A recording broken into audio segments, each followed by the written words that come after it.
আসসালামু আলাইকুম। আশা করি ভালো আছেন। তো আমি গত মাসের ২৫ তারিখের দিকে আমার কিছু বিটল পোকার লার্ভা বা সুপার ওর্ম যেটাকে বলে ২০ পিস সুপার ওর্ম সেগুলোকে আমি মাদার করার উদ্দেশ্যে অর্থাৎ অ্যাডাল্ট পোকায় পরিণত করার উদ্দেশ্যে একটা সেটআপে দিই। সেটআপটা হচ্ছে সিম্পলি এরকম ছোট, ছোট ফিনির বক্স। একেকটা লার্ভাকে আমি একটা করে এরকম ফিনির বক্সে রেখে দেই।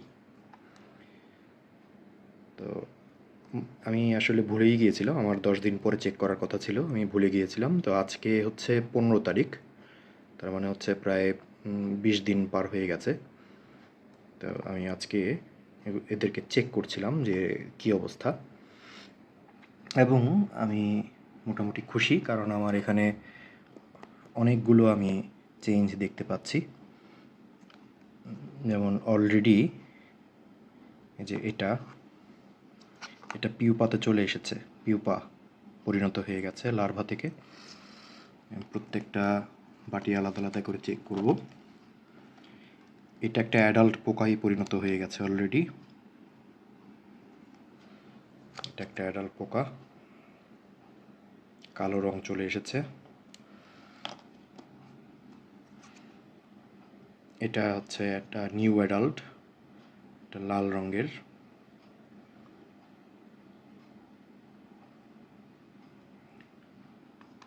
এখানে পিউপা। এটা কিন্তু মরা না, এটা কিন্তু জীবিত। ঠিক আছে, পিউপা দশায় এরা একেবারেই নড়াচড়া করে না বলতে গেলে।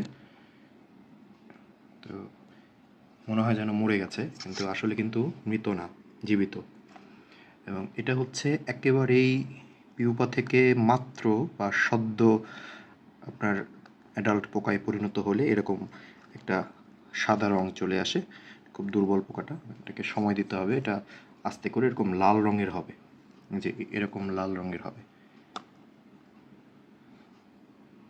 এর আগ পর্যন্ত এটা এরকম সাদা থেকে তারপর এরকম লাল হবে, লাল থেকে হবে এরকম কালো। এটা পিউপা আছে। এখানে একটা অ্যাডাল্ট পোকা হয়ে গেছে, পোকাটা উল্টে গিয়েছে, এটাকে ঠিক করতে হবে আসলে।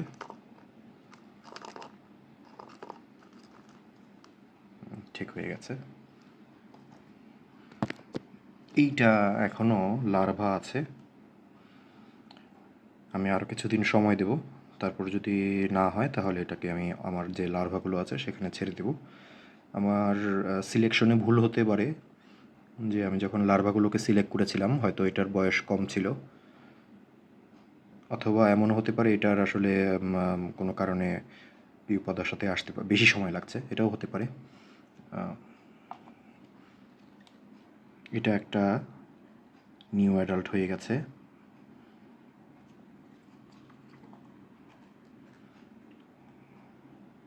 এটাও নিউ অ্যাডাল্ট হয়ে গেছে।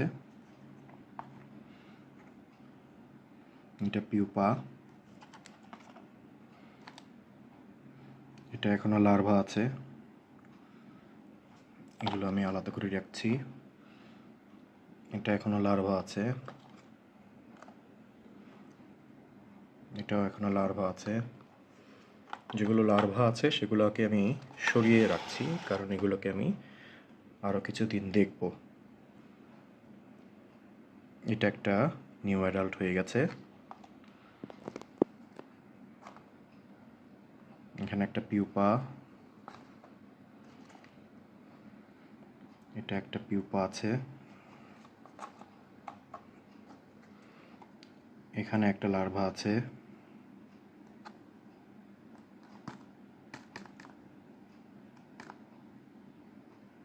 এটা খুব তাড়াতাড়ি আমার মনে হয় পিউপা হতে যাচ্ছে, তবে এটা আসলে পিউপা হতে গেলে ওকে এরকম বাঁকা হয়ে থাকতে হয়, রিংয়ের মতো বাঁকিয়ে যায় শরীর। তো এটার এখনো ওরকম হয়নি, এটা সময় দিয়ে দেখতে হবে। এখানে একটা পিউপা, এবং এখানে আরেকটা পিউপা। তার মানে আমার 20টার মধ্যে আমি এখানে পেলাম হচ্ছে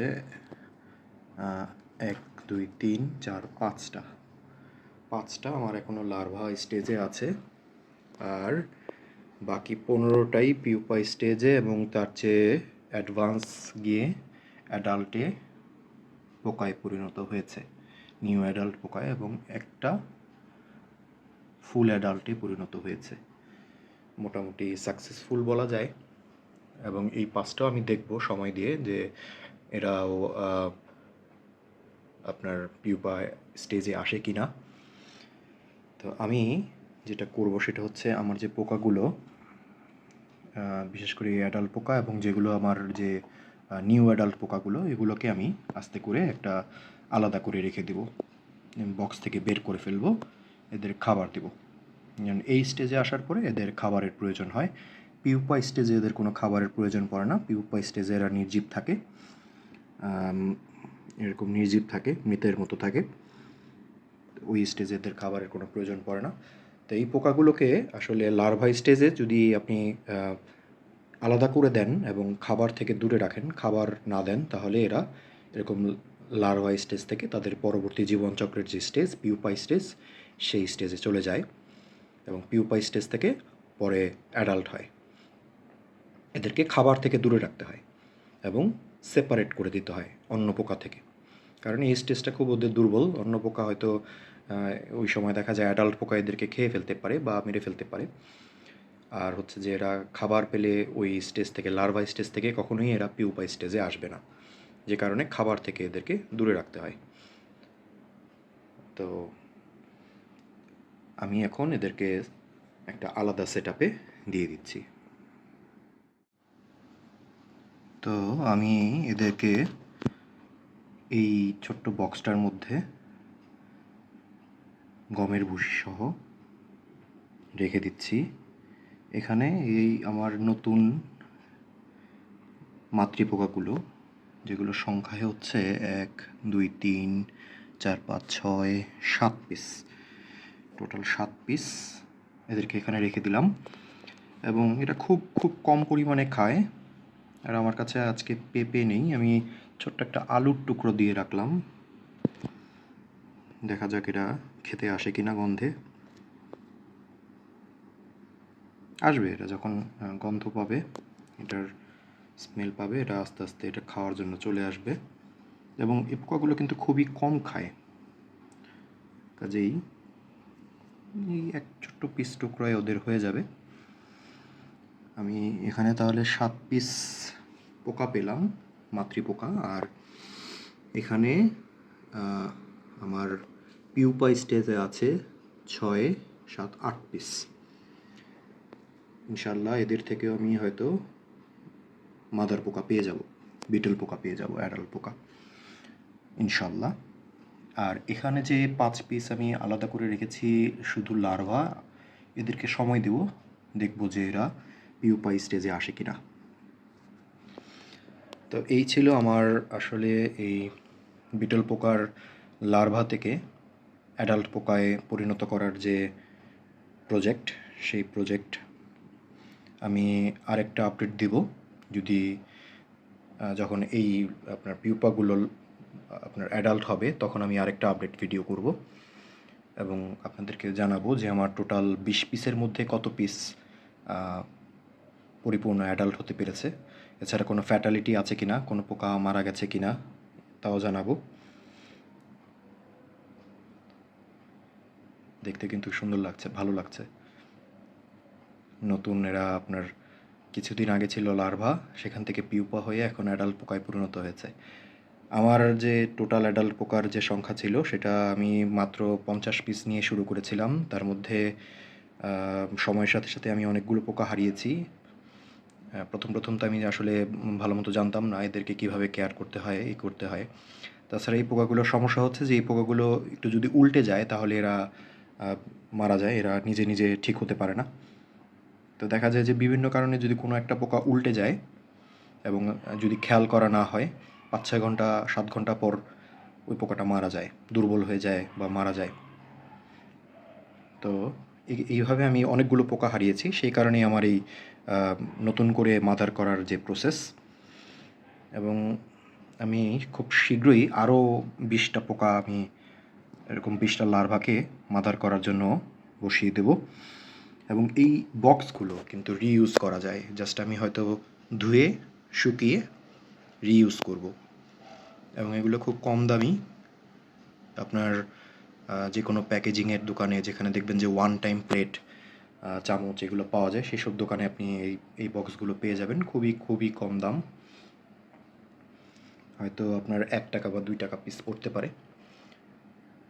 এবং এই পুরো প্রসেসটা, এই বিটল পোকার যে চাষ পদ্ধতি, এটা খুব মজার, খুবই ইন্টারেস্টিং এবং লাভজনক এই কারণে যে এরা খুব কম খায় কিন্তু খুবই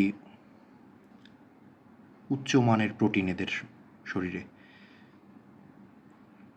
যেটা পাখির জন্য বা অন্যান্য প্রাণী যারা পোষেন তাদের জন্য খুবই ভালো। পোকাগুলো এর আগে ছিল সলিটারি, যেহেতু এরা এখন একজন আরেকজনের সান্নিধ্য পেয়ে দেখা যাচ্ছে যে খুবই নড়াচড়া করছে, খুবই অ্যাক্টিভ। তো আজকের ভিডিও এই পর্যন্তই থাকুক। ভালো লাগলে সাবস্ক্রাইব করবেন, লাইক করবেন।